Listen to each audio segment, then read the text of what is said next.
Welcome, my friends, to a journey into the world of mystery, energy, and natural beauty. Today, we're taking a closer look at two powerful symbols, a raw crystal stone and a beautifully crafted silver ring. Let's start with the stone.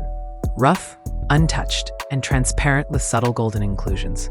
This gem seems simple at first glance, but the more you look, the more you feel. Something ancient, something hidden. It could be raw quartz, or perhaps citrine, or even a rare type of crystal formed deep in the Earth's crust.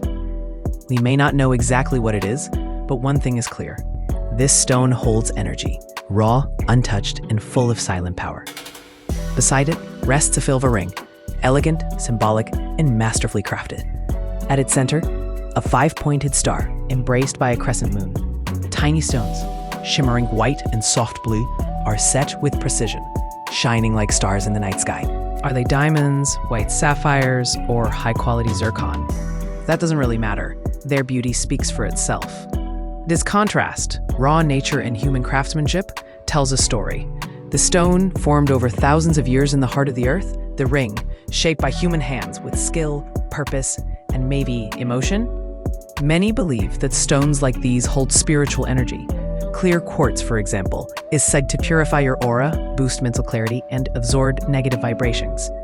Diamonds and blue stones are believed to enhance truth, calm, and inner strength. But let's talk about the symbolism. The star within the crescent moon, a timeless symbol. For some, it represents divine protection. For others, the balance of light and dark, spirit and matter. And for many, it's simply a beautiful expression of hope, faith, and cosmic mystery. You see, every stone tells a story. Every ring has a soul. And when you put them together, raw earth and sacred design, you create something unique. Something more than just decoration.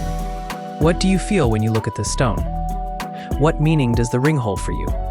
Let me know in the comments. I'd love to hear your thoughts. And if you enjoy discovering the hidden beauty of crystals, gemstones, and spiritual jewelry, don't forget to like, subscribe, and join me on this journey. Until next time, stay curious.